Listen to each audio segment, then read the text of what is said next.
Mereka hanya mengetahui apa yang kita pasarkan. Jadi kalau bisa kita memasarkan hal yang benar-benar real dan memang khasiatnya itu sudah terbukti secara klinis dan juga tidak merugikan pihak manapun dan juga tidak merusak kulit gitu ya, dan juga berbahaya gitu. Jangan cuma sekedar profit. Walaupun memang pasti tergiur, siapa yang tidak tergiur dengan profit yang sangat luar biasa besar.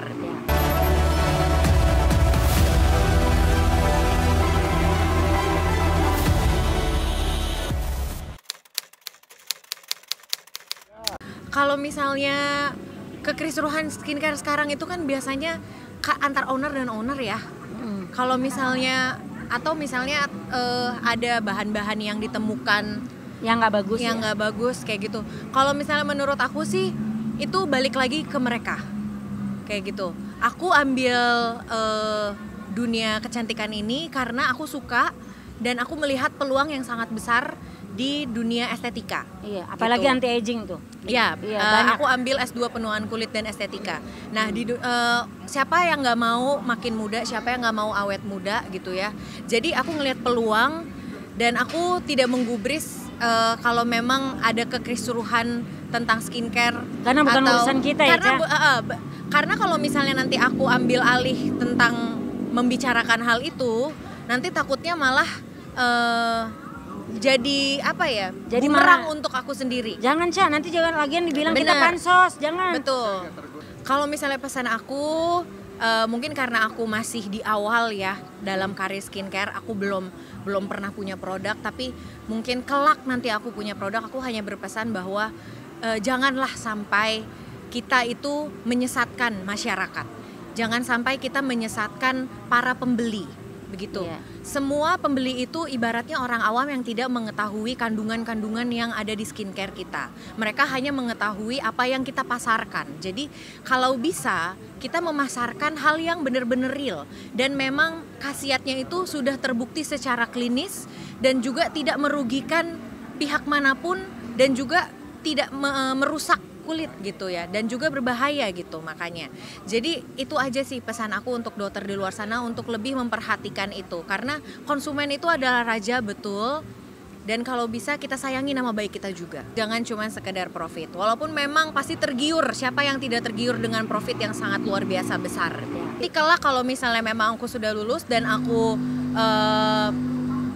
diizinkan untuk membuat produk sendiri, yang pasti aku akan menjauhkan bahan-bahan yang berbahaya untuk kulit, dan yang pasti bahan-bahan yang aku sediakan di skincare aku itu sudah pasti aman, lulus BPOM dan lulus dari semua penelitian in vitro atau in vivo gitu. Balik lagi kalau misalnya itu ke merekanya lagi. Tapi kalau menurut aku balik lagi mungkin mereka ingin pemasarannya lebih cepat gitu ya. Jadi kan kadang misalnya ada zat pemutih yang efeknya lama gitu, yang harus berbulan-bulan atau bahkan bertahun pemakaiannya. Tapi kan ada juga orang yang pengen terlihat, oh dia ngeluarin produk terus hasilnya instan kayak gitu. Dan itu orang-orang masyarakat tuh akan tergiur dengan hal yang instan seperti itu. Banyak. Tapi ya itu makanya balik lagi ke masyarakat ini. Kadang-kadang juga masyarakatnya gitu, Ca. Yeah. Banyak mau pengen cepet cantik, pengen putih, pengen bagus kulitnya, dengan cara apapun mereka lakukan gitu loh. Walaupun itu berbahaya buat mereka, kadang-kadang mereka hajar gitu. Yeah. Nah itu yang kadang-kadang kita sendiri kita udah ngasih tahu bahwa ini berbahaya, tapi merekanya tetap maunya yang seperti itu. Jadi kita kadang-kadang udah nggak usah ikut campur deh daripada salah. Gitu kalau kan? Misalnya dari segi aku sisi sebagai dokter ya, secara etis itu ya nggak etis pasti. Cuman balik lagi ke individu gitu ya. Kadang ada orang yang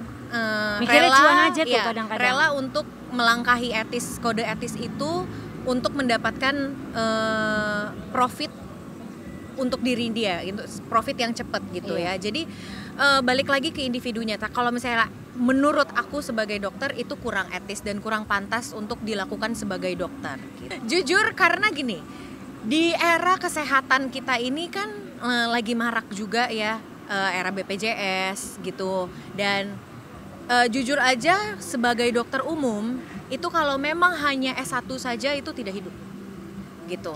Kenapa Aca bilang bisa tidak hidup? Karena kita itu ibaratnya digajinya itu udah kayak tukang parkir, bisa 2.000 1.000 per pasien, itu kejam gitu ya. Dan bisa dibilang kita ini kan lini pertama di dunia kesehatan. Di saat orang sakit, kita dokter umum lah yang menjadi lini pertama untuk mengambil tindakan untuk mengobati masyarakat. Nah, jadi beban pekerjaan kita yang sebegitu besar tapi tidak sesuai dengan upah kerjanya gitu. Jadi itu sih yang aku lihat ya, yang sangat miris untuk lulusan dokter umum di Indonesia ini gitu.